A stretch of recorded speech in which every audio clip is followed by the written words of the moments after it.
Okay, so since the Hellbent devs have so smartly implemented voice chat in their game, players like myself have been able to communicate with other players in order to do our best against the monsters in VHS. However, with this system in place, I think it's important to talk about the people who shouldn't use voice chat and the joys of the mute button.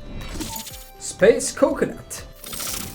Talking with people isn't hard. Helping people learn isn't hard. Listening to the high-pitched whine of a person incessantly begging for heals because they don't know where the med stations are is practically impossible. If the words, "I need a heal," are about to come out of your mouth, it should be because you have a weapon in hand and are nowhere near a med station. The med stations are there so you can heal yourself if your team can't. Learn where they are so you don't force your teammates to let you bleed out on the ground while they take a moment to mute you. Thankfully, some genius VHS content creator already knew that you would need to know where those med stations are, and they made a very short guide for it. The link is in the description. How about those backseat teammates also? You know, the ones that decide that they're president of the club and want to dish out orders as if they're a customer at Burger King. I'm sorry, Timmy, you can't have it your way. I'll give you a candy bar if you're critical, I'll give you a pop if I die with it in my hands, and I'll make whatever weapon I feel like making at the time. I'm sure whatever you have to say next is very important, so be sure to use the ping system effectively, buddy, because today's match is brought to you by the word mute. I also ran into the baby rage gamer. You know, the one who gets mad because no one is talking, so the team as a whole is suffering a little bit, except for you, Omega Gamer, because you know where your teammates are because of the UI. You know where they're going because you can tell where they're going as their location changes as they're being chased. You know how to pressure and loop the monster to buy them time to make weapons. You also know where the med stations are, so you're not ordering your team to stop what they're doing to come to the courtyard and heal you.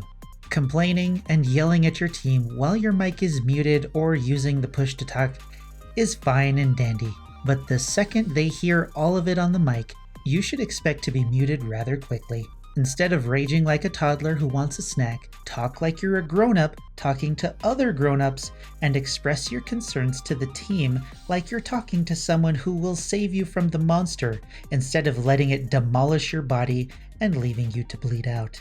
Voice comms are very important in VHS and you should use them. But if people don't for whatever reason, you're going to have to deal with it. Let people play and convey information that's necessary as if you're talking to a new friend, because you are. And the system remembers who has been muted and will mute them again automatically. So unless you want to scream into the abyss of no one's listening because everyone has you on their mute list, be sure to use the voice comm system responsibly. And yes, I considered giving you audio clips of these things happening, but because the pool of players is so small, I thought it would be a better idea to avoid it. You know, because I'm awesome. I'm sure we'll find more example of this in the future, so maybe it will highlight the best comm users in the future. Who knows? But in the meantime, let me know what you thought of this video in the comments below, and do the YouTube things if you want to see more. YouTube hates that I'm doing VHS content right now, and the view count shows that, so if you don't mind, I could use a little help. I had a poll, we're doing more discussions, I'll see what I can come up with a little gameplay sprinkled in, we'll see what happens. But until next time, I'm Space Coconut, and you're welcome.